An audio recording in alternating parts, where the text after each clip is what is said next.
جیسے قرآن میں آتا ہے کہ حلال و حرام کرنا صرف اللہ کا اختیار ہے، نبی کو بھی اختیار نہیں. لما تحرم ما احل اللہ لک، اے نبی جس چیز کو اللہ نے حلال کر دیا آپ اس کو حرام نہیں کر سکتے. دوسری جگہ قرآن کہہ رہا ہے یحل لہم الطیبات ویحرم علیہم الخبائث، نبی ناجائز چیزوں کو حرام کر کے جائیں گے. ہے بھائی، ایک طرف قرآن کہہ رہے اے نبی آپ حرام حلال کا رائٹ آپ کے پاس نہیں ہے، ایک طرف اللہ کہہ رہے آپ بری چیزوں کو حرام کون کرے گا؟ آپ کریں گے. بھائی حرام اللہ ہی کرے گا، لیکن چونکہ نبی کی زبان کے ذریعے کرے گا اس لیے مجازن نسبت کس کی طرف کر دی؟ بولو، نبی کی طرف کر دی. یہ نسبت مجازی کہلاتی ہے، حقیقت میں کون کر رہا ہے؟ اس کی میں اکثر مثال دیتا ہوں. آپ ہوٹل میں جاتے ہو یا کسی کی دعوت میں جاتے ہو، کسی نے پوچھا بھائی تو نے کتنی بریانی کھائی؟ آپ نے کہا میں 2 پلیٹیں کھا گیا. اگلا کہہ رہے کمبخت تجھے بریانی کھانے بھیجا تھا، پلیٹیں کھانے تھوڑی بھیجا تھا میں نے تجھے، تو کیا کر کے آیا ہے؟ تو آپ کیا کہو گے؟ بھائی کھائی بریانی ہے، لیکن بریانی اور پلیٹوں کا ظرف مظروف کا رشتہ ہے آپس میں. ظرف اور مظروف کا، یہ علماء سمجھتے ہیں نا، ظرف اور مظروف کا رشتہ ہے. تو بعض دفعہ ظرف بول کے مظروف مراد لیا جاتا ہے کیونکہ دونوں کا ریلیشن بہت مضبوط ہے. اس میں حکمت یہ کوانٹٹی بتانے کے لیے کہ کتنی کھائی ہے میں نے.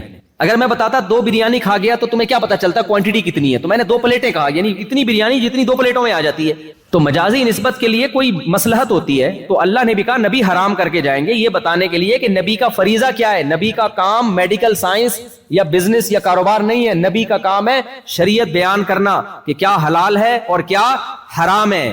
سمجھتے ہو کہ نہیں سمجھتے ہو؟ لوگ مجھ پہ اعتراض کرتے ہیں نا، یہ مولوی صاحب امریکہ کینیڈا جاپان کیا کرنے جا رہا ہے؟ جاپان میں اتنے بڑے بڑے سائنسدان ہیں، یہ مولوی کیا سائنسدان ہے جو وہاں جا رہا ہے؟ بھائی جاپانیوں کو سب کچھ پتا ہے، حلال و حرام کا علم جاپانیوں کے پاس نہیں ہے، یہ پیغمبروں کے پاس ہے. یہ پیغمبر کا فریضہ ہے. جب پیغمبر دنیا سے چلے گئے تو علماء پیغمبروں کے وارث ہیں. اب یہ علماء کا فریضہ ہے. تو جاپان میں اگر علماء پیدا ہوتے تو ہم وہاں جا کے یہ بیان نہ کرتے. سمجھتے ہو؟ ساری چیزیں انگریزوں کے پاس نہیں ہے. حلال و حرام کا علم کس کے پاس ہے؟ مسلمانوں کے پاس ہے، کیونکہ پیغمبروں کا علم مسلمانوں کے پاس ہے. تبھی تو انگریز کو پتہ ہی نہیں کہ سور حلال ہے کہ حرام ہے. انگریز لیگل انلیگل دیکھتا ہے، حلال و حرام ان کی ڈکشنری میں نہیں ہے. شراب حلال ہے حرام ہے نہ، انگریز دیکھے کہ لیگل ہے کہ انلیگل ہے. صحیح ہے نا؟ ہم لیگل انلیگل تھوڑی دیکھتے ہیں. اگر لیگل بھی ہو شراب پھر بھی ہمارے ہاں کیا ہے؟ حرام، کیونکہ پیغمبر نے حرام قرار دے دیا ہے. یہاں تو شراب لیگل ہے. آپ لوگ پیتے ہو کیا؟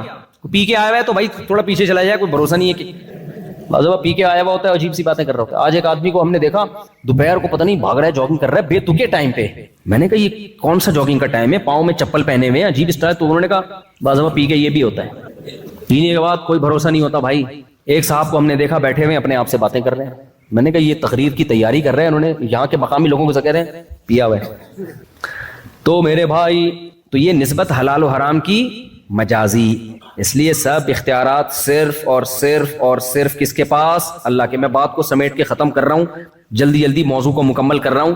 زیمبیا میں آج میرا آخری بیان ہے، اس کے بعد مجھے پتلی گلی سے نکلنا ہے. تو دوسرا کام شکر گزاری میں اللہ کی یہ عبادت. دنیا کے ہر مذہب میں عبادت ہے یا نہیں؟ اللہ کہتے ہیں میری عبادت کرو. تو عبادت کیسے کریں؟ اللہ نے بتایا وضو کر کے 5 ٹائم بولو نماز پڑھو. پڑھو گے کہ نہیں پڑھو گے؟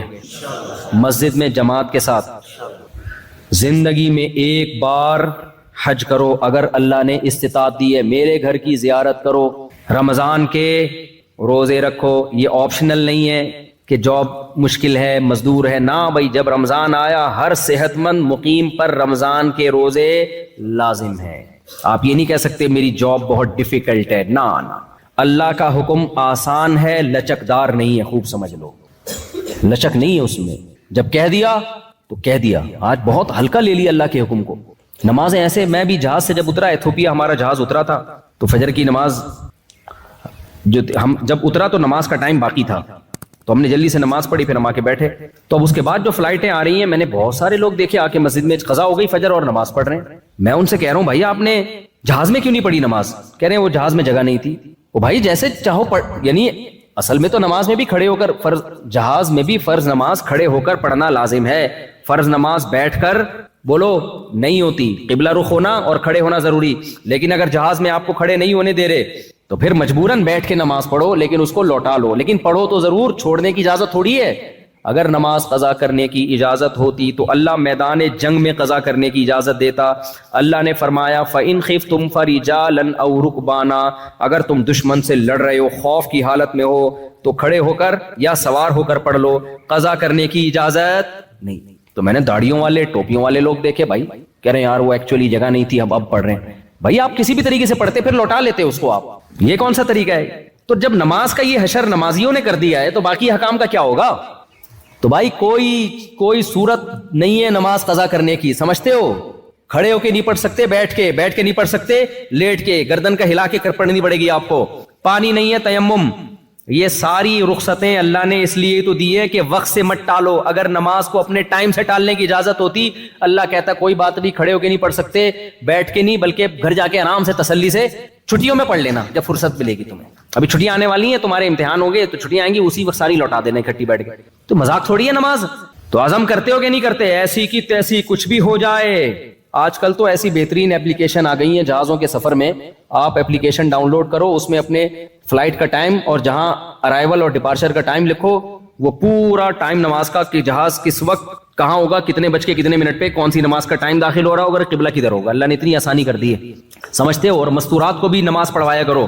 بہت سے نمازی ہم نے دیکھے اپنی بیگم کے ساتھ سفر کر رہے ہیں, ابے اب کون جائے گا, وضو کرے گا, ابے چھوڑ بعد میں بیگم کا. بھائی جان ابھی آزمائش ہے کہ نماز پڑھتا ہے کہ نہیں پڑھتا. خود بھی پڑھنا ہے, اپنے گھر والوں کو بھی. ٹرین کا سفر ہو, بس کا سفر ہو, نماز نہیں معاف ہے. ان الصلاۃ کانت علی المؤمنین کتابا موقوتا. اللہ کہہ رہے نماز مومنین پر مقررہ اوقات میں فرض ہے, اس کو دائیں بائیں کرنے کی اجازت نہیں ہے. تو پڑھو گے کہ نہیں پڑھو گے؟ تیسرا کام, یہ رمضان کے روزے ہو گئے, حج ہو گیا زندگی میں ایک بار. اس کے بعد اللہ نے کچھ چیزیں ہم پہ ویسے ہی حرام کی ہیں جو اخلاقیات میں آتی ہیں, ان کا عبادت سے تعلق نہیں بلکہ اخلاقیات سے.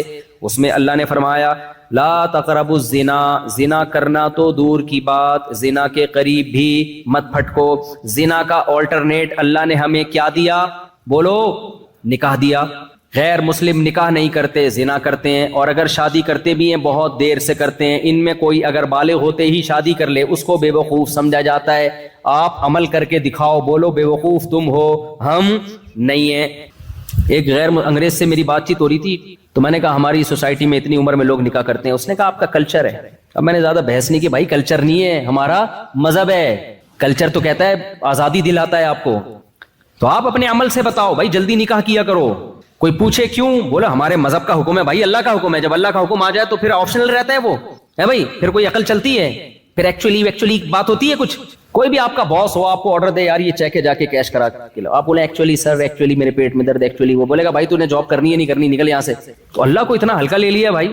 تو اللہ کہہ رہا ہے جب جس میں نکاح کی استطاعت تو فوراً کیا کرے, وہ نکاح. اے اللہ خرچہ ہوگا بہت زیادہ, ٹینشن. اللہ نے کہا غیر مسلم کیلکولیٹر لے کے بیٹھے گا, ابھی میری اتنی تنخواہ, حالانکہ اس کی بیوی آنے کے بعد اس کا خرچہ ہو ہی نہیں رہا ہے, کم بخت کا 1 روپے دھیلا نہیں بیوی پہ خرچ کرنا, پھر بھی کیلکولیٹر لے کے بیٹھا ہوا ہے. ہم نے سارا خرچہ خود کرنا ہے, پھر بھی اللہ کہہ رہا ہے کیلکولیٹر استعمال کرنے کی اجازت نہیں. ان یکونوا فقراء یغنیہم اللہ من فضلی. اللہ کہتے ہیں نکاح کرو, اگر فقیر ہوگے اللہ اپنے فضل سے غنی کر دے گا. اللہ پہ توکل کرو. جو اللہ بچہ پیدا ہونے کے بعد ماں کی چھاتیوں میں دودھ پیدا کر دیتا ہے, تو وہ بیوی آنے کے بعد تمہارے مال میں برکت نہیں دے سکتا کیا؟ نہ نسل کو روکو نہ شادی سے روکو. غیر مسلم کہتا ہے بچے 2 ہی اچھے, ہوتے 2 بھی نہیں ہیں, لیکن بہرحال کہتا ہے کیا ہے, بچے 2 ہی اچھے. اسلام کہتا ہے نہیں بھائی, رزق کس کے ہاتھ میں ہے؟ اللہ کو خاندانی آدمی پسند ہے. پارکوں میں لکھا ہوتا ہے فیملی کے ساتھ آئیں, ہو سکتا ہے جنت کے دروازے پہ اللہ لکھ دے فیملی کے ساتھ آؤ, پھر کیا کرو گے؟ کیا خیال ہے بھائی؟ تو میں تو 18 کے ساتھ نکل لوں گا, میں بولوں گا اللہ اور تو ہمارے پاس کوئی امال ہی نہیں ہے. کیا خیال ہے بھائی؟ اور تو ہمارے پاس. اللہ پہ توکل کرو میرے بھائی, کیلکولیٹر لے کے نہیں بیٹھے رہا کرو. تمہارے ماں باپ کا احسان ہے تم پر کہ نسل نہیں روکی, تم پیدا ہو گئے. وہ بھی روک سکتے تھے, میرا باپ بھی 2 بچوں کے بعد نسل روک سکتا تھا, تو میں تھوڑی پیدا ہوتا. میرے والد نے کس پہ توکل کیا؟ اللہ پہ. اللہ اولاد دے گا, اور قرآن کہتا ہے لا تدرون ایہم اقرب لکم نفعا. نسل مت روکو بھائی, تمہیں کیا پتا تمہاری اولاد میں کون تمہارے لیے زیادہ کام کا نکل آئے. ایک صاحب کہنے لگے اتنے بچے ہوں گے, ہو سکتا ہے کوئی بگڑا ہوا نکلے.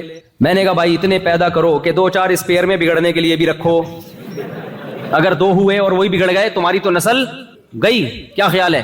نسل گئی تمہاری. تو غیر مسلموں بیچاروں پر ترس کی حالت ہے, انہوں نے نسل روک کے نا 2 بچے, پھر ان کا 2 خرچہ تو 2 پہ بھی ہوتا ہے, 1 بچہ پھر 1 بھی نہیں. بڑھاپے میں تنہائیاں کاٹ رہی ہیں, خاندان تباہ, نہ چاچے نہ مامے. جب بچے ہوتے ہیں تو پھر ان کے بچوں کے چاچے بھی ملتے ہیں, مامے بھی ملتے ہیں, خالو بھی ملتے ہیں, رشتے ملتے ہیں. یہاں کتنی خوشی ہوتی ہے جب میں آتا ہوں, یار یہ ہمارے چاچے ہو, اتنے بڑے بڑے گھروں میں لوگ رہتے ہیں, اتنے رشتہ داری مضبوط ہے. سارا سیٹ اپ برباد ہو جائے گا اگر نسل روک لی. یہ ہمارے مذہب کا حکم ہے بھائی, ہم نے کسی فلاسفر کی اس میں نہیں سننی. بے وقوف لوگ ہیں جو تمہیں پٹیاں پڑھاتے ہیں, ایکچولی تربیت نہیں ہوگی, تو ان کی اپنے بچوں کی دیکھو کیا تربیت ہو رہی ہے. علماء کے بچے اکثر خدمت گزار ہو جاتے ہیں الحمدللہ, نافرمان ہو کے بھی ان لبرل لوگوں کے بچوں سے پھر بھی اچھے ہوتے ہیں. اور یہ تربیت کے چکر میں نا دو بچے وہ بھی کیا نکلتے ہیں, ایک ہی انڈا وہ بھی گندا. ہم نے دیکھا ہے گھروں کے حالات, وہ بھی تمیز سے باپ سے بات نہیں کرتے. تو مت ناروں میں آؤ, جلدی جلدی بات کو سمیٹتا ہوں میں, بھائی کیا کروں یار, بریک ہی نہیں لگ رہی. تو جلد نکاح کرنا ہے. زنا کا آلٹرنیٹ کیا ہے؟ نکاح پیغمبروں کی سنت, اور زنا بدکاروں کی, برے لوگوں کی خصلت. تیسری چیز شراب. اخلاقیات میں کیا چیز آتی ہے؟ شراب اور نشہ. اتنی بری چیز ہے نا, ایک گھونٹ شراب کا پی لیا تو 40 دن نماز کی برکت ختم. فرض تو ادا ہو جائے گا, قضا کرنے سے گناہ سے بچ جاؤ گے. نماز کا جو پورا ثواب ملنا چاہیے تھا وہ اللہ 40 دن تک چھین لیتا ہے اگر سچی توبہ نہ کی. قریب بھی مت پھٹکو شراب کے. اور اس سے ٹینشن ختم نہیں ہوتی, اس سے ٹینشن بڑھ جاتی. شراب پینے والوں میں خودکشی کا ریشو زیادہ ہے, شراب سے بچنے والوں میں خودکشی کا ریشو کم ہے. ہر نشے کی چیز سے دور بھاگو. اور اخلاقیات میں کیا ہے؟ نبی صلی اللہ علیہ وسلم نے فرمایا, مسکرا کے بات کرنا صدقہ. ان تلقى اخاك بوجه طليق. جب کسی سے ملو مسکرا کے ملو, ایک دوسرے کی غیبت مت کرو, چغلیاں بولو مت لگاؤ, ایک دوسرے کی ٹانگیں مت کھینچو. کوئی اچھا کام کر رہا ہے اسے سپورٹ کرو. ہم لوگ کیا کرتے ہیں, کوئی اچھا کام کر رہا ہے سپورٹ تو کرتے نہیں, اس کی ٹانگیں کھینچنا شروع کر دیتے ہیں. یہ کیوں اچھا کام کر رہا ہے بھائی؟ جب دنیا کو مسافر خانہ نہیں سمجھتا نا انسان, سارے مزے دنیا میں لینا چاہتا ہے, تو یہ اخلاقی برائیاں پیدا ہوتی ہیں. بھائی اللہ نے کسی سے کوئی کام لے لیا, حسد مت کرو, رش کرو اس کے اوپر. حسد انسان کو کھا جاتا ہے. حسد سے بچنے کا کیا طریقہ ہے؟ یہ سوچا کرو بھائی یہ ترقی کر کے بہت آگے نکل گیا تو کیا ہوگا, جائے گا تو قبر میں ہی نا. کیا خیال ہے, ہم بھی وہاں جائیں گے تو کوئی بات نہیں, نکلنے دو آگے. کیا خیال ہے بھائی؟ اور دوسری بات یہ کہ اللہ کی تقدیر میں تھا کہ اس کو زیادہ دے گا مجھے کم دے گا, تو اللہ سے کوئی لڑ سکتا ہے؟ کوئی بات نہیں یار, چلو یار اس کو زیادہ مل گیا, یہ زیادہ خوبصورت ہے, یہ زیادہ صحت اچھی ہے, اس کی 4 ہو گئی ہماری نہیں ہو رہی, یار استغفر اللہ, اس کی جو ہے وہ پیسہ فلاں کے پاس زیادہ آ گیا, فلاں کو جو ہے نا کاروبار میں ترقی ہو گئی, فلاں کی عزت زیادہ ہو گئی. ہونے دو یار, چلتا ہے یار, کوئی بات نہیں, ہم اللہ کی تقدیر پہ راضی. شیطان کے ساتھ یہی تو پرابلم تھی. شیطان عبادت کرتا تھا, اس نے بولا یہ کیا مسئلہ ہو گیا یار, یہ آدم نیا بنایا گیا اور اللہ کہہ رہا ہے اس کو سجدہ کرو, یہ تو پرابلم کریٹ ہو گئی نا. کیا خیال ہے بھائی؟ یہ تو معاذ اللہ نے پرابلم کریٹ کر دی ہے. میں اتنا پرانا, اور یہ دفتر میں کوئی نیا امپلائی آئے اور باس اس کو اپنے قریب کر لے, اور آپ 20 سال سے جاب کر رہے ہو, آپ کو دور رکھے, تو آپ کو غصہ آئے گا کہ نہیں آئے گا؟ تو شیطان کو بھی غصہ آیا کہ بھائی اللہ میاں نے اس کو میرے سامنے بنایا اور مجھے کہہ رہے اس کو سجدہ کرو. اڑ گیا شیطان. اب بھائی تو چھوڑ دے یار, تجھے بھی تو اللہ نے ہی بنایا ہے نا, جتنا تجھے دیا ہے تو اس پہ اللہ کا شکر ادا کر. کیا خیال ہے بھائی؟ اپنے سے کمتر کو دیکھ. اللہ تجھے گدھا بھی بنا سکتے تھے, اللہ تجھے خنزیر بنا سکتے تھے. تبھی حدیث میں آتا ہے دنیا میں ہمیشہ اپنے سے کمتر لوگوں کو دیکھا کرو. کمتر کو دیکھو گے تو شکر کی توفیق ملے گی, اپنے سے اونچوں کو دیکھو گے تو سوائے احساس کمتری کے کچھ بھی حاصل نہیں ہوگا. دوسروں کی بیویاں دیکھ کے لوگ احساس کمتری میں جا رہے ہیں. پردہ تو آج کل ختم ہو گیا نا, ابے اس کی بیوی اتنی خوبصورت, میری والی ایسی, تو ابے بھائی تو دیکھ بہت سارے تجھ سے زیادہ ہینڈسم ہیں, ان کو بیویاں تجھ سے زیادہ بدصورت ملی ہوئی ہیں, ان کو دیکھا کر. ہمارے ایک جاننے والے کی شادی ہوئی, اتنی ٹینشن میں نا, ہمارے استاد سے آ کے کہنے لگا میری دلہن مجھے بالکل پسند نہیں آ رہی ہے, میں بہت ٹینشن میں, شکل اچھی نہیں ہے, ڈپریشن میں گیا ہوا. ہمارے استاد نے کہا ایسا کر, تو نے کبھی اپنے آپ کو شیشے میں دیکھا ہے؟ کہہ رہے بہت دفعہ دیکھا. کہہ رہے آج اس نیت سے دیکھ کہ اس ڈیزائن پہ تجھے یہ مل گئی, یہ اللہ کا شکر ہے یا نہیں ہے, اپنا ڈیزائن چیک کر دوبارہ سے. واقعی اس نے شیشے میں دیکھا, کہا کہ میں اب اللہ کا شکر ادا کر رہا ہوں. آج تک اس نیت سے کبھی اس نے اپنے آپ کو دیکھا, اب کمپیئر کر کے دیکھا کہ اس سے تو پھر بھی یعنی میں زیادہ بدصورت ہوں. تو اس ڈیزائن پہ یہ بھی غنیمت ہے اللہ کی. اپنا ڈیزائن دیکھتے نہیں ہو میرے بھائی, فلمی اداکاروں کو دیکھ رہے ہیں, تو اس سے نعمت کی ناقدری ہوتی ہے, انسان ٹینشن میں جاتا ہے. تو تقدیر پہ راضی رہو بھائی, جو ہے اللہ کا دیا, میں اللہ کی تقدیر پہ راضی ہوں, کوئی بات نہیں. اللہ نے اس کو زیادہ نواز دیا, زیادہ دے دیا, کوئی بات نہیں. میں نے گھر میں بورنگ کروائی تھی, تو چند مزدور آئے, بڑی محنت سے بورنگ کر رہے تھے, اور ٹھیکیدار نا کرسی پہ بیٹھا ہوا چائے پہ چائے پی رہا ہے, بس وہ تو ٹھیکیدار تھا نا, اس نے ان سے کام لینا تھا. تو میں نے اس مزدور سے کہا کہ یار ٹھیکیدار کو کچھ بھی نہیں, وہ کام پیسہ زیادہ ٹھیکیدار کما رہا ہے, کام سارا تم کر رہے ہو ہے بھائی. وہ تو صرف آرڈر پکڑتا ہے, مزدوروں سے رابطہ کرتا ہے, سارا پیسہ لے گا تو ان کو ان کے کمیشن دیا اور سارا اور آرام سے بیٹھ کے دودھ پتی پی رہا ہے, پان گٹکا چبا رہا ہے اور پیسے کما رہا ہے. تو میں نے مزدور سے کہا, میں نے کہا محنت تمہاری اتنی, پیسہ یہ کما رہا ہے, تمہیں غصہ نہیں آتا؟ اس مزدور نے کہا نہیں بھائی اللہ کی دین ہے یار, اللہ کسی کو اس طرح دیتا ہے کسی کو اس طرح دیتا ہے. خوش. میں نے کہا دیکھو 2 منٹ میں اس نے مسئلہ کیا کر دیا. سارے ٹھیکیدار بن جائیں تو بورنگ کراچی میں ہوتا تو میں کہتا تمہارا باپ کرے گا. پھر بھائی اللہ کی تقسیم ہے, کسی کو اللہ نے ٹھیکیدار بنا دیا اور کسی کو اللہ نے, سارے ہی ٹھیکیدار بن جائیں تو پھر تھوڑی, پھر کون بورنگ کرے گا بیٹھ کے. تو یہ اللہ کی دین ہے میرے بھائی. یبسط الرزق لمن یشاء, جس کو چاہتا ہوں رزق کے دروازے کھول دیتا ہوں, ویقبض, جس کے چاہتا ہوں رزق کے دروازے بند کر دیتا ہوں. لیکن تسلی اللہ نے جس کے رزق کے دروازے کم کر دیے اس کو بھی دی ہے. بھائی زیادہ ٹینشن لینے کی ضرورت نہیں ہے. یہ جو اتنا کروڑ پتی بن گیا یہ بھی قبرستان میں جانے والا ہے, ٹھیک ہے, تو بھی کہاں جانے والا ہے, اندر جا کے دونوں کیا ہو جاؤ گے, برابر. جب قبر کھود کے دیکھی جائے تو رکشے والے کی قبر میں اور 1000 گز کے بنگلے والے کی قبر میں اندر سے کوئی فرق نہیں ہوتا. تو اس لیے اخلاقیات میں کیا ہے, ایک دوسرے سے حسد اور جیلسی بولو مت کرو, غیبتیں, چغلیاں, مخالفتیں مت کرو ایک دوسرے کی. اور اخلاقیات میں یہ تو اخلاقیات. دوسرا کیا ہے, حقوق العباد. تو اللہ کے بندوں کے حقوق میں سب سے پہلے والدین, اس کے بعد بھائی بہن, اولاد, جتنا قریبی رشتہ ہوگا اللہ نے اس کا حق اتنا زیادہ بتایا. یہ چند باتیں ہیں, 2 باتیں کر کے میں اپنے بیان کو ختم کر رہا ہوں. ایک بات یہ کہ اس ملک میں ہمیں فرقہ واریت نظر نہیں آئی الحمدللہ. برما میں گیا کوئی فرقہ نہیں ہے, افریقہ میں آیا ہوں اب تک کی رپورٹ کے مطابق کوئی فرقہ نہیں ہے. ہوتا پتہ ہے کیا ہے آج کل دھوکہ کیا ہو رہا ہے, کوئی نیا فرقہ بنے گا, اس سے فرق کرنے کے لیے آپ کو بھی کوئی نام دے دیا جائے گا, پھر لوگ کہیں گے دیکھو یہ نیا فرقہ بن رہا ہے, آپ کو پھر کیا کہا جائے گا, فرقہ. جیسے میں نے ابھی ایک بیان کیا کہ علماء دیوبند کوئی فرقہ نہیں ہے. جب سے اسلام آیا نا بر صغیر میں, برما میں, ہندوستان میں, افغانستان میں, ایران میں, شیعہ لوگوں کے علاوہ جو اہل سنت والجماعت کا مسلک آیا تو ہم اسی کو فالو کرتے چلے آ رہے ہیں. بہت سے نئے فرقے ہندوستان میں بنے جن کی ڈیٹ آف برتھ بھی ہمیں معلوم ہے, ان سے فرق کرنے کے لیے لوگوں نے ہمیں دیوبند کا نام دے دیا. تو پھر لوگوں نے کہنا شروع کر دیا دیوبندی ایک فرقہ ہے. بھائی دیوبندی فرقہ نہیں ہے, یہ علماء بر صغیر کے, یہ تو صدیوں سے جو اسلام آیا تھا اسی کو فالو کرتے آ رہے ہیں. ان سے جو ہٹے اور نئے نام دیے وہ نئے فرقے بنے ہیں. سمجھ میں آ رہی ہے کہ نہیں آ رہی ہے بات؟ تو فرقہ واریت سے بچنے کا طریقہ میں آج آپ کو بتاتا ہوں. دیکھو نبی صلی اللہ علیہ وسلم نے, یہ بہت امپورٹنٹ بات ہے, اس کو گچی سے پکڑ لو, کیونکہ جہاں بھی پاکستانی جاتا ہے نا وہاں کچھ نہ کچھ نئے جو اسکالر آ رہے ہیں نا یہ کچھ نہ کچھ گند کرتے ہیں. دیکھو نبی صلی اللہ علیہ وسلم نے فرمایا میری امت 73 فرقوں میں تقسیم ہوگی, ان 73 میں 72 جہنمی, 1 جنتی. وہ ایک جو جنتی ہے اس کے بارے میں نبی نے فرمایا ما انا علیہ و اصحابی. جلدی سمیٹ رہا ہوں میں کہ جو میرے اور صحابہ کے طریقے کو فالو کرے گا. اسی وجہ سے علماء نے اس جنتی فرقے کا نام رکھا اہل سنت والجماعت. سنت سے مراد نبی اور جماعت سے مراد صحابہ.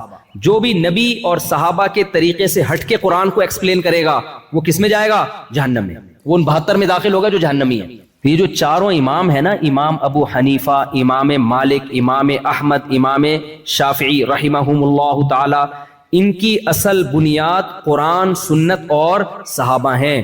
یہ کبھی اجماع صحابہ کے خلاف بولو نہیں جاتے. تبھی چاروں امام 3 طلاقوں کو 3 کہتے ہیں. وجہ کیا ہے کہ صحابہ سارے کے سارے 3 طلاقوں کو اکٹھی 3 طلاقوں کو 3 مانتے تھے. یہ صحابہ کے اجماع کے خلاف نہیں جاتے تھے یہ لوگ. ہاں کچھ مسائل میں ان میں اختلاف ہوا, اس اختلاف کی وجہ سے وہ جہنمی فرقوں میں نہیں آ جاتے. اس کی دلیل بھی حدیث سے ثابت ہے. نبی صلی اللہ علیہ وسلم نے صحابہ کو بھیجا کہ تم میں کوئی عصر کی نماز نہ پڑھے جب تک بنو قریظہ نہ پہنچ جاؤ. جلدی حدیث بیان کر رہا ہوں. صحابہ گئے, عصر کی نماز قضا ہونے لگی. اب بعض نے کہا بھائی نبی کا مقصد یہ تھوڑی تھا کہ نماز قضا کر دی جائے, تو اس لیے ہم نماز پڑھیں گے. قرآن نے حکم دیا ہے عصر کی نماز کی حفاظت کرو, درمیانی نماز کی حفاظت کرو. بعض نے کہا بھائی نبی کی بات کا مطلب یہ نہیں تھا لہذا ہم نماز پڑھیں گے. بعض نے کہا بھائی مطلب تھا یہ نہیں تھا, نبی کا حکم یہ کہ نہیں پڑھنی تو ہم نہیں پڑھیں گے. اب حدیث کی تشریح میں اختلاف ہوا کہ نہیں ہوا؟ دونوں کے پاس دلیل ہے. ایک قرآن سے دلیل لے رہا ہے, ایک حدیث سے دلیل لے رہا ہے. دلیل کس کے پاس ہے؟ دونوں کے پاس. نبی نے دونوں کو ملامت بولو نہیں کی. کوئی یہ کہہ سکتا ہے یہ 2 الگ الگ فرقے تھے, ایک کہتا ہے نماز پڑھنی چاہیے, دوسرا کہتا ہے نماز نہیں پڑھنی چاہیے. بھائی یہ فرقے نہیں تھے, یہ مکتبہ فکر تھے, رائے کا اختلاف تھا قرآن و سنت کو سمجھنے میں. اس اختلاف کی بیس پہ کوئی رائے وجود میں آئے تو اس رائے کو فرقہ نہیں کہا جا سکتا. یہ جو امام ابو حنیفہ، امام مالک، امام شافعی، امام احمد بن حنبل، انہوں نے قرآن و سنت پہ ریسرچ کی ہے تو بہت سارے مسائل میں ان کا اتفاق ہو گیا، اور کچھ مسائل ایسے تھے جن میں ادھر بھی دلیل ادھر بھی دلیل، تو ان مسائل میں ان کا اختلاف ہو گیا، اور انہوں نے اسلامی قانون کو مرتب کر لیا. جب اسلامی قانون مرتب ہوا تو پوری دنیا میں انہی کے فالوورز پھیل گئے، پوری دنیا میں، بر صغیر میں، ہندوستان، پاکستان، اسی طرح روس کی ریاستیں، ازبکستان، بخارا، سمرقند، ان علاقوں میں، افغانستان اور برما، یہ پورے علاقوں میں فقہ حنفی آیا. سمجھتے ہو؟ تو یہ سارے کے سارے یہاں اسلام لانے والے ہی حنفی تھے. تو یہاں قدیم جو اسلام آیا ہے وہ کون لے کر آئے ہیں؟ حنفی علماء لے کر آئے ہیں. تبھی صدیوں سے یہاں فقہ حنفی کو فالو کیا جا رہا ہے. آپ جس کنٹری میں رہتے ہیں یہاں زیادہ تر لوگ مالکی ہیں. میں نے یہاں دیکھے نماز پڑھتے ہوئے فقہ مالکیہ کو. یہاں امام مالک رحمہ اللہ تعالیٰ کی تحقیقات کو فالو کیا گیا. سعودی عرب میں بہت تھوڑے سے علاقے میں 2% لوگوں نے امام احمد ابن حنبل کے فقہ کو فالو کیا.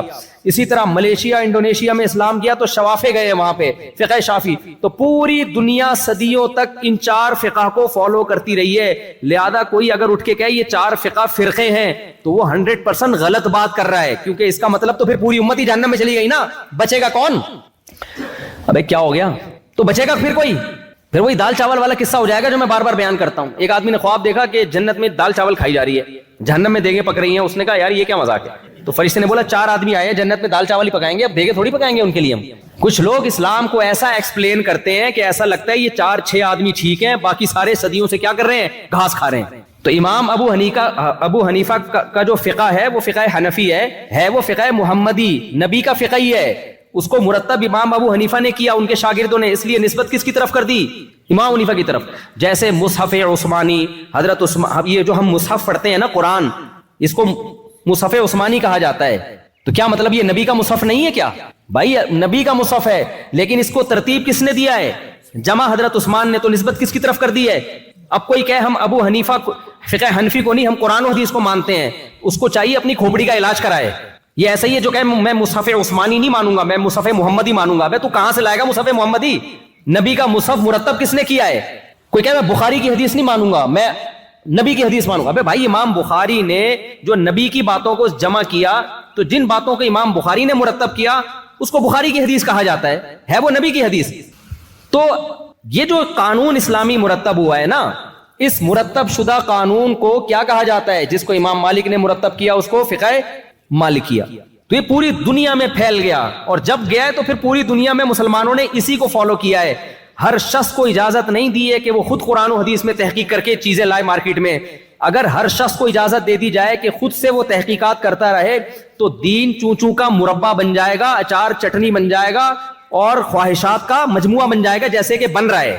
ہر اسکالر اٹھتا ہے قرآن حدیث کے نام پہ کوئی نیا منجن مارکیٹ میں لا کے بیچنا شروع کر دیتا ہے. تو اس لیے حنفی بھی ٹھیک ہے، مالکی بھی ٹھیک ہے، شافی بھی بولو ٹھیک ہے. ان میں اگر اختلاف ہے تو وہی والا اختلاف ہے جو صحابہ میں بنو قریظہ والا اختلاف ہوا تھا. نبی نے کسی کو بھی جہنمی نہیں کہا، لیکن علماء کہتے ہیں فالو ایک کو کرنا ہے، برحق 4 کو سمجھنا ہے.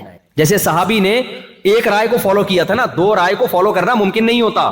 اب ایک صحابی کہہ رہے میں نہیں بھی پڑھوں گا اور پڑھوں گا بھی عصر کی نماز. بھائی ایک کو فالو کرو گے آپ، یا تو نہیں پڑھو گے یا پڑھو گے، 2 کو تھوڑی فالو کیا جا سکتا ہے. لوگ کہتے ہیں جب 4 برحق ہیں تو 4 کو فالو، یہ پاسبل نہیں ہے. دوسرا اس میں خواہشات کا دروازہ کھل جائے گا، اس لیے منع کیا جاتا ہے بھائی ایک کو فالو کرو. اب کیا ہوتا ہے، کچھ لوگ ہمیں فون کرتے ہیں کہ کسی لڑکی سے شادی کرنی ہے، اس کے ابا راضی نہیں ہے. میں کہتا ہوں آپ مجھ سے مسئلہ کیوں پوچھ رہے ہو، آپ تو اہل حدیث سے پوچھتے ہو مسئلہ. وہ کہتے ہیں بھائی اب لڑکی چاہیے نا، تو اب ہم سے پوچھ رہے ہیں مسئلہ. اہل حدیث تو کہتے ہیں کہ ولی کی اجازت کے بغیر نکاح نہیں ہوتا. کیکڑا کھانا ہو تو شافی بنا ہوا ہے، اور لڑکی کے ابا کی مرضی کے بغیر لڑکی سے شادی کرنی ہے تو حنفی بنا ہوا ہے. حالانکہ امام شافی کے نزدیک باپ کی مرضی کے بغیر آپ کسی لڑکی سے شادی بولو نہیں کر سکتے. نہ امام احمد کے نزدیک کر سکتے ہو، نہ امام مالک. دلائل دونوں کے پاس ہیں، ادھر بھی ہیں ادھر بھی ہیں، تبھی تو اختلاف ہوا ہے. تو اس لیے آپ اگر فرقہ واریت سے بچنا چاہتے ہو تو وہی طریقہ ہے جو صدیوں سے چلا آ رہا ہے. ایک کو فالو کرو مضبوطی کے ساتھ اور دوسرے پہ طنز مت کرو. ہاں کچھ چیزیں ایسی ہیں جو فقہ حنفی میں یا فقہ شافی میں ہیں نہیں، گھسیڑ دی گئی ہیں، وہ بدعتیں کہلاتی ہیں. ان بدعات میں کسی کو فالو نہیں کرنا، بدعت کا بائیکاٹ کرنا ہے. اب وہ بدعتیں کیا کیا ہیں جو حنفیوں میں بھی ہیں, کچھ شافیوں میں ہیں, کچھ مالکیوں میں ہیں, وہ میں بدعتوں پہ بیان کروں گا تو بہت لمبا بیان ہو جائے گا. تو بدعت میں کسی کی نہیں ماننی ہم نے. اور دوسری بات یہ کہ کچھ لوگ آئیں گے آپ کے پاس, امام حنیفہ نے یہ کہا, امام شافی نے یہ کہا, اس کی کوئی دلیل نہیں. بھائی جب فقہ مرتب ہوا ہے نا تو اس میں یہ نہیں ہوتا کہ ہر امام ابو حنیفہ کا قول لے لیا گیا ہے. فقہ میں پھر علماء مشائخ نے یہ فیصلہ کیا ہے کہ فلاں قول چھوڑ دیا, کسی دوسرے قول پہ فتویٰ دے دیا تو وہ فقہ کا حصہ بن گیا. شافعی فقہ میں امام شافعی کا ہر قول شافعی فقہ نہیں ہے. لوگ ہم پہ اعتراض کر رہے ہوتے ہیں 2.5 سال تم لوگ کہتے ہو دودھ پلانے کی مدت ہے, امام حنیفہ کہتے ہیں کہ دارالحرب میں سود لینا جائز ہے. بھائی فقہ حنفی میں جائز نہیں ہے, فقہ حنفی میں 2 سال کے بعد دودھ پلانا ناجائز ہے. تو اس میں فقہا خود فیصلہ کر چکے ہیں. بعض دفعہ امام حنیفہ تک حدیث نہیں پہنچی ہوتی. امام حنیفہ کے نزدیک بارش کے وقت نماز استسقاء نہیں ہے. اب کوئی کہہ دیکھو امام حنیفہ کے نزدیک بارش میں استسقاء نہیں ہے اور حدیث میں آتا ہے بارش میں استسقاء کی دعا ہے, تو یہ حنفی مذہب قرآن و سنت کے خلاف ہے. بھائی امام ابو حنیفہ کے اس قول کو حنفیوں نے لیا نہیں ہے, سمجھتے ہو, صاحبین کے قول کو لیا ہے, کیونکہ اس میں امکان ہے کہ ہو سکتا ہے امام صاحب تک یہ حدیث نہ پہنچی ہو. تو ہر اشکال کا جواب علماء کے پاس موجود ہے, لیکن کچھ لوگ آئیں گے آپ کو مختلف طریقوں سے توڑنے کی کوشش کریں گے. تو آج جو بھی کم بخت اتحاد کا لیبل لگا کے امت کو جوڑنے کی بات کر رہا ہے نا, وہ اصل میں نیا فرقہ بنا رہا ہوتا ہے, ایک نیا منجن مارکیٹ میں لا رہا ہوتا ہے. تو یہاں مالکی لوگ ہیں, ان کو مت چھیڑو. بولو بھائی امام مالک کا مذہب بھی کیا ہے, تنگ نہیں کرو ان کو چھیڑ چھیڑ کے. یہ بھی ٹھیک ہے. میں مسجد نبوی میں بیٹھا تھا, ایک شخص اردو میں تقریر کر رہا ہے, کسی نے پوچھا امام مالک کہتے ہیں ہاتھ چھوڑ کے نماز پڑھو. اس نے اتنا سخت امام مالک کے خلاف تقریر کی ہے, ہم نے نبی کا کلمہ پڑھا, امام مالک کا کلمہ نہیں پڑھا. وہ کم بخت امام مالک نے کس کا کلمہ پڑھا تھا, انہوں نے کہا نبی کا کلمہ نہیں پڑھا تھا. اور مجھے حیران ہوا کہ میں کئی سال امام مالک نے اس مسجد میں بیٹھ کے درس دیا ہے, اور کب درس دیا ہے, آج سے 1300 سال پہلے بیٹھ کے درس دیا ہے, اور تو ان پہ طرز کر رہا ہے. تو اپنے اسلاف پر ایسے کہہ رہے ہم نے ان کا کلمہ تھوڑی پڑھا ہے. آپ اعتدال کے ساتھ بیان کرو. بھائی امام مالک کی رائے جو ہاتھ چھوڑ کے نماز پڑھنے کی ہے, دلیل ان کے پاس بھی ہے. وہ کہتے ہیں ٹھیک ہے ہاتھ باندھنے کی حدیث ثابت ہے, لیکن چونکہ اہل مدینہ چونکہ ہاتھ چھوڑ کے نماز پڑھ رہے ہیں, اس لیے میری رائے میں یہ عمل آخری عمل نبی کا ہاتھ چھوڑنے کا تھا, تبھی تو اہل مدینہ ہاتھ چھوڑ رہے ہیں. اس بیس پہ امام مالک نے اس کو ترجیح دے دی. ہر فقیہ کے اپنے اصول ہوتے ہیں مسائل نکالنے کے. امام حنیفہ اہل کوفہ کے عمل کو ترجیح دیتے ہیں. وہ کہتے ہیں یہ عبداللہ بن مسعود اور علی رضی اللہ تعالیٰ عنہ کا گڑھ تھا, یہ دونوں بڑے علماء یہاں کے ٹھہرے ہیں, لہذا ان کے عمل کو ہم ترجیح دیں گے. امام مالک مدینہ والوں کے عمل کو ترجیح دیتے ہیں. ہر فقیہ کے اپنے اصول ہیں.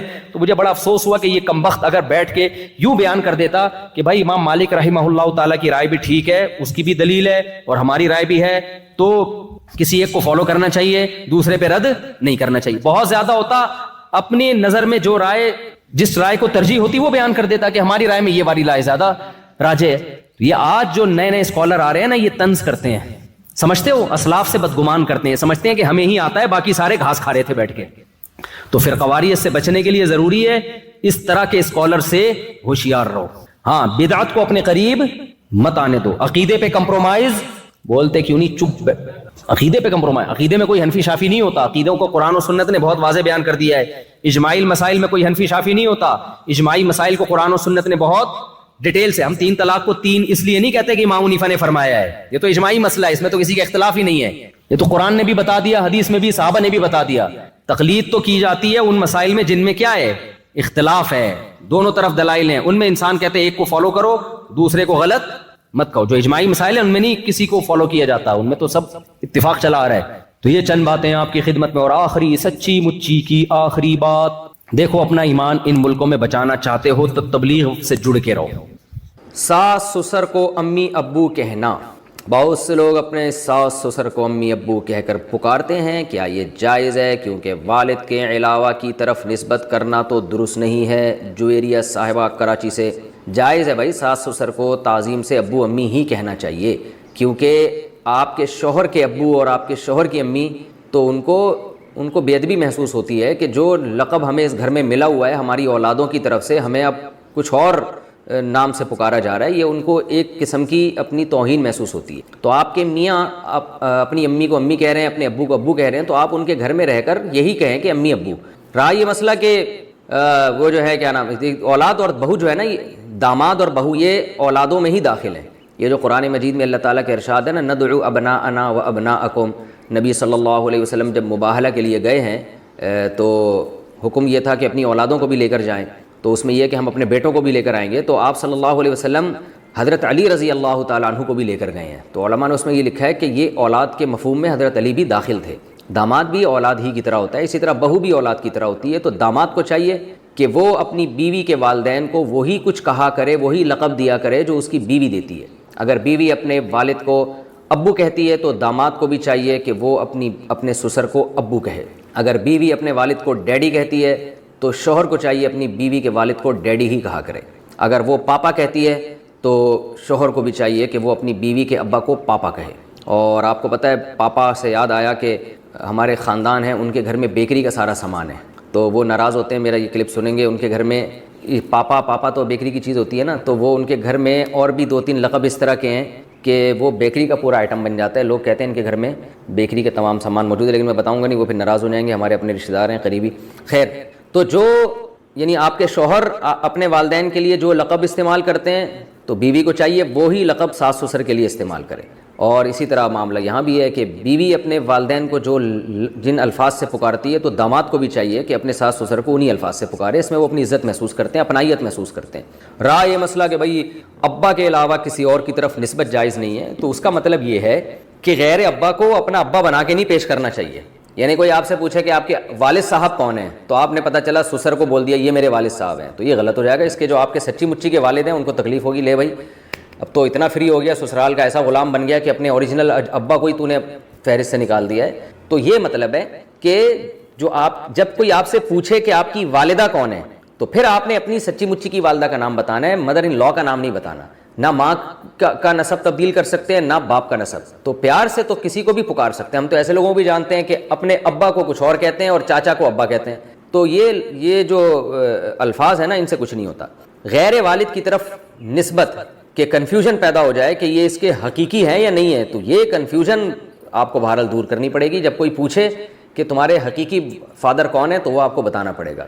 اس کی مثال ایسے جیسے آج کل لے پالک میں ولدیت میں اپنا نام ڈال دیتے ہیں، یہ بہت بڑا جرم ہے، بہت بڑا گناہ ہے۔ میں چونکہ بہت نکاح پڑھاتا رہتا ہوں تو اس میں کئی بار ایسا ہوتا ہے کہ لڑکی کے جو اصل والد ہیں ان کا نام نہیں ہوتا، بلکہ بچی کو بچپن میں جس نے لے کے پالا ہوتا ہے اس کا نام ڈالا ہوتا ہے۔ یہ بہت بڑا جرم ہے، سورہ احزاب میں قرآن نے اس سے صاف طور پہ منع کیا ہے۔ آپ صلی اللہ علیہ وسلم کو زید ابن حارثہ سے کس قدر محبت تھی، لے پالک تھے، آپ کے انتہائی چہیتے تھے، مگر قرآن نے آپ صلی اللہ علیہ وسلم کو منع کیا کہ ان کو زید ابن محمد کہنے کی اجازت نہیں ہے، بلکہ یہ زید ابن حارثہ ہی کہلائیں گے۔ ولدیت میں آپ صلی اللہ علیہ وسلم اپنا نام نہیں ڈال سکتے، تو ہمیں کیسے اجازت دے دی گئی ہے کہ ہم سوتیلے بچے کے نام کے ساتھ سوتیلے باپ کا نام ڈال دیں آئی ڈی کارڈ میں اور بے فارم وغیرہ میں اور برتھ سرٹیفکیٹ میں اور نکاح نامے میں؟ یہ بالکل غلط ہے، اس کی قطعاً اجازت نہیں ہے۔ ہاں پیار سے کسی کو بھی کچھ بھی کہا جا سکتا ہے، اس میں نہ اللہ کی طرف سے پابندی نہ گورنمنٹ کی طرف سے، بلکہ ساس سسر کو ساس سسر کے بجائے ابو امی کہہ کے خطاب کرنا چاہیے۔ اس سے ان کو خوشی ہوتی ہے کہ ہمیں عزت دی جا رہی ہے اس گھر میں۔